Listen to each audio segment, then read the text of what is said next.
Welcome back. Today's explainer dives into a seriously fascinating chapter in medical history, looking straight at the origins of homeopathy. We're going to unpack the source material detailing Samuel Hahnemann's scientific framework. As you'll see, his historical discoveries were actually an attempt to fundamentally shift medical methodology away from pure guesswork, moving it toward rigorous, systematic experimentation. Okay, let's dive right into this. Here is our roadmap for today. 1. The philosophy of cure. 2. The China bark experiment. 3. Human versus animal testing. 4. Meaningful scientific observation. And 5. The core of homeopathy. Section 1. The philosophy of cure, moving beyond empiric guessing. Now, to really grasp Hahnemann's work, we have to put ourselves in the shoes of an 18th century doctor. They faced a massive, literally life-or-death problem. How do you cure a disease you cannot see? Because it is completely impossible for doctors to truly know all the hidden, internal root causes of diseases deep inside the body. Empiric medicine back then was essentially just dangerous guessing. It's kind of like a dashboard warning light in your car. Instead of blindly tearing the entire engine apart trying to find some hidden issue, what if you just systematically observed the exact warning lights themselves? Well, that was the foundation of Hahnemann's entire approach. Now, what's really interesting about this is where that realization led him. It led to a groundbreaking philosophy captured perfectly in the Latin phrase, cessat effectus cessat causa. Basically, remove the effects of a disease and you remove the disease itself. He argued that if you apply medicines known to interact specifically with those observed effects, those warning lights we talked about, you can remove the illness entirely. According to the source texts, if you remove all those disease effects completely, or in toto, you achieve a true cure. But if you remove them only in part, you're merely providing palliation. So this created a really stark contrast in medical approaches. On one side, you have empiric medicine. This is the sterile routine of guesswork, hitting and missing, which Hahnemann's writings firmly viewed as unscientific. On the right side, you have his vision for scientific medicine. The sources explain that true scientific medicine doesn't guess, not at all. It relies purely on the systematic comparison of observed disease effects with known medicinal effects, applying medicines that have corresponding effects to the disease. Section 2. The China bark experiment, a landmark discovery. This brings us to what you could call the Newton's apple moment of homeopathy. In 1790, the era of scientific medical experimentation officially kicked off when Hahnemann became his own guinea pig. The source material describes him as a flawless experimenter. He tested China, which is Peruvian bark, on himself.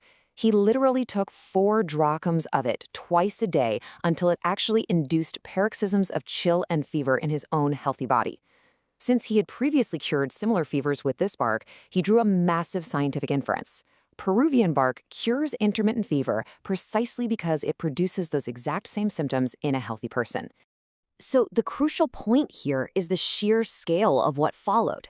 Over the next 50 years, he didn't just stop at one drug. He rigorously experimented with 99 different drugs. He meticulously recorded their exact actions on the human body in foundational texts like Materia Medica Pura and Chronic Diseases. The texts note that this undertaking created the absolute largest and most accurate investigation into medicinal action by any single observer in the entire history of medicine. No small feat, right? Section 3. Human versus animal testing, subjective feelings and objective signs. Now, you might be wondering, if he was running all these tests, why did he firmly reject testing these 99 drugs on animals like dogs or mice? Well, think of the difference between a veterinarian and a regular human doctor. A vet can look at a dog and observe objective signs for sure. They can see a limp, they can measure a fever, but only a human patient can actually open their mouth and report subjective, internal symptoms, like saying, hey, my leg has a sharp burning pain that gets way worse when it's cold. Hahnemann argued that human experimentation is absolutely necessary because it's the only way to capture both the objective signs and those crucial subjective symptoms. This quote straight from the source material hits the nail on the head regarding his logic.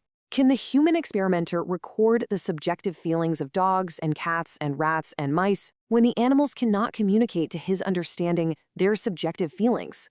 For Hahnemann, subjective feelings were literally half the puzzle of a disease.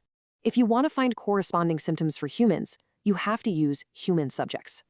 Section 4. Meaningful scientific observation, avoiding the sterile routine. Hahnemann was actually incredibly critical of routine experimenters who just ran tests without a clear scientific purpose. He felt that kind of testing just resulted in sterile, unhelpful data. He always had a strict scientific justification.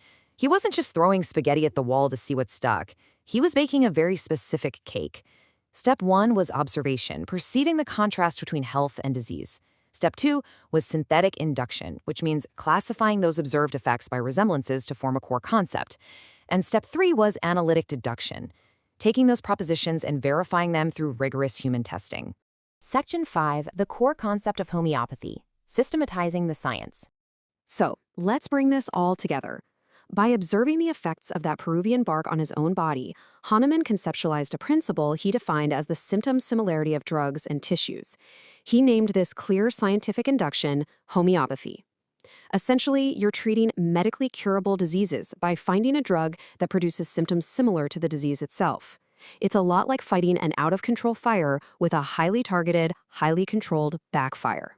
But to make sure this core method of treating diseases was thoroughly elucidated and passed on, he needed a definitive rulebook. So he wrote the Organon of Medicine. The first edition dropped in 1810, but he was relentlessly methodical. He continually revised and amended his work over 32 years, finally finishing the sixth edition in 1842. This book became the absolute central blueprint for his entire formalized system of medicine.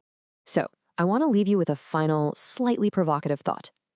If Hahnemann's method of symptom similarity successfully shifted 19th century therapeutics by demanding we meticulously match medicinal effects to disease effects, what hitting warning lights might modern empiric medicine still be ignoring today? His pursuit of rigorous, holistic observation raises some really fascinating questions about how we view, classify, and treat disease right now. It kind of reminds us that sometimes a truly scientific approach is simply taking the time to carefully listen to what the body is actually telling us. Thanks so much for joining me on this explainer, and we'll see you next time.